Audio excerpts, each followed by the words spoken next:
सुन रहे हैं जगत गुरु तत्वदर्शी संत रामपाल जी महाराज द्वारा लिखित पुस्तक गीता तेरा ज्ञान अमृत का पेज नंबर 92। वे अन्य शिक्षित विद्वान व्यक्तियों से परमात्मा की महिमा सुनकर मान लेते हैं कि जब यह शिक्षित और ज्ञानी व्यक्ति कह रहा है तो परमात्मा है।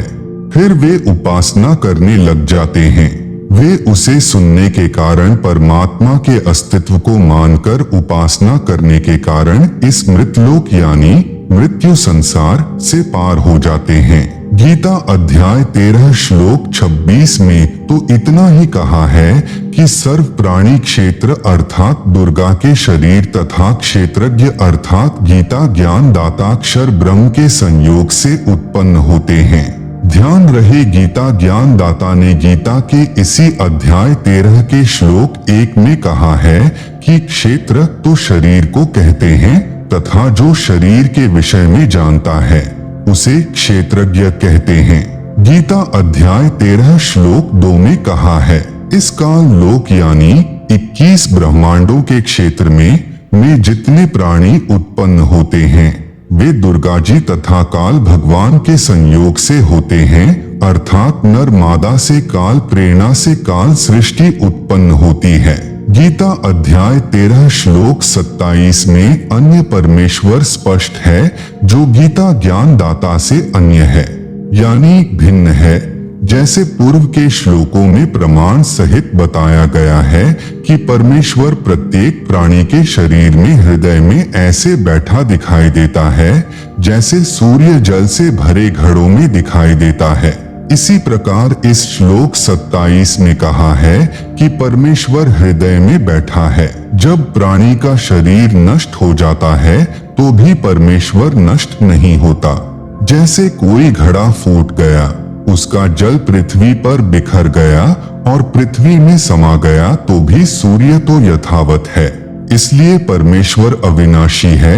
जो संत परमात्मा को इस दृष्टिकोण से देखता है वह सही जानता है, वह तत्वज्ञानी संत है।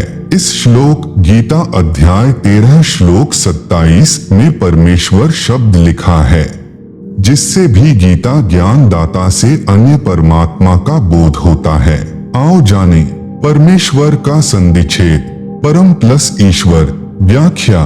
ईश का अर्थ है स्वामी प्रभु मालिक। वर का अर्थ है श्रेष्ठ पति।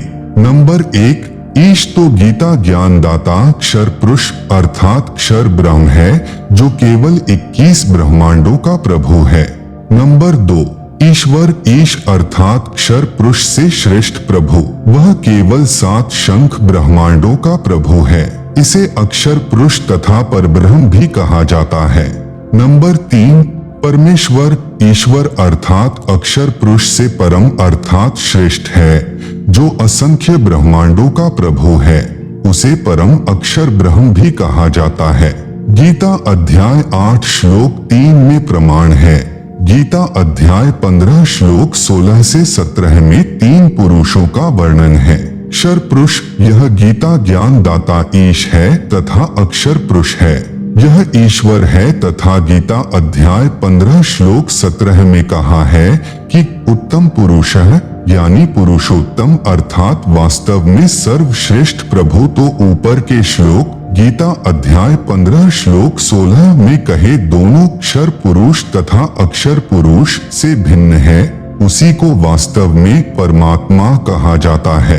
आप सुन रहे हैं जगत गुरु तत्वदर्शी संत रामपाल जी महाराज द्वारा लिखित पुस्तक गीता तेरा ज्ञान अमृत का पेज नंबर 93। वही तीनों लोकों अक्षर पुरुष के 21 ब्रह्मांडों का क्षेत्र काल लोक कहा जाता है तथा अक्षर पुरुष के 7 शंख ब्रह्मांडों के क्षेत्र को परब्रह्म का लोक कहा जाता है और ऊपर 4 लोकों सत्यलोक अलख लोक अगम लोक तथा अकह लोक का क्षेत्र अमर लोक परमेश्वर का लोक कहा जाता है। इस प्रकार 3 लोकों का यहाँ पर वर्णन है। इन तीनों लोकों में प्रवेश करके सबका धारण पोषण करता है। वह वास्तव में अविनाशी परमेश्वर है। गीता अध्याय 13 श्लोक 27 में परमेश्वर शब्द है जो गीता ज्ञान दाता से भिन्न सर्वशक्तिमान सर्व का पालन करता का बोधक है। गीता अध्याय 13 श्लोक 28 में भी गीता ज्ञान दाता से अन्य प्रभु का प्रमाण है। इस श्लोक में ईश्वर शब्द परमेश्वर का बोधक है। जैसे ईश का अर्थ स्वामी, वर का अर्थ श्रेष्ठ, वास्तव में सबका ईश स्वामी तो परम अक्षर ब्रह्म है, वही श्रेष्ठ ईश है। इसलिए ईश्वर शब्द प्रकरणवश पूर्ण परमात्मा का बोधक है। यदि अन्य ईश नकली स्वामी नहीं होते तो ईश्वर तथा परमेश्वर शब्दों की आवश्यकता नहीं होती। इसलिए इस श्लोक में ईश्वर शब्द सत्य पुरुष का बोध जाने। गीता अध्याय 13 श्लोक 28 का भावार्थ है कि गीता ज्ञान दाता ने कहा है कि जो साधक सब प्रकार से परमेश्वर को संभाव में देखता हुआ आत्मानम यानी अपनी आत्मा को आत्मना यानी अपनी अज्ञान आत्मा द्वारा नष्ट नहीं करता, अर्थात वह परमात्मा को सही समझकर उसकी साधना करके ततः यानी उससे पराम यानी परा यानी दूसरी गतिम यानी गति अर्थात मोक्ष को याति यानी प्राप्त होता है।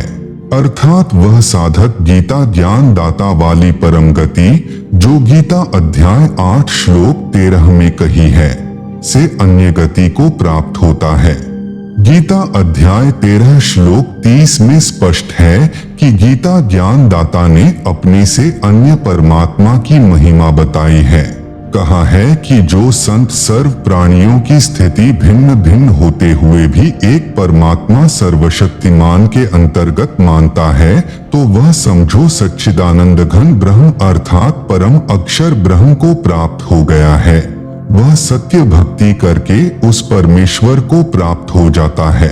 गीता अध्याय 13 श्लोक 31 में भी गीता ज्ञान दाता ने अपने से अन्य परमात्मा के विषय में कहा है। इस श्लोक में परमात्मा शब्द है जिसकी स्पष्ट परिभाषा गीता अध्याय 15 श्लोक 17 में बताई है। कहा है कि जो उत्तम पुरुष अर्थात सर्वश्रेष्ठ प्रभु है वह तीनों लोकों में प्रवेश करके सबका धारण पोषण करता है। वह वास्तव में अविनाशी परमेश्वर है, उसी को परमात्मा कहा जाता है। वह क्षर पुरुष तथा अक्षर पुरुष से अन्य है।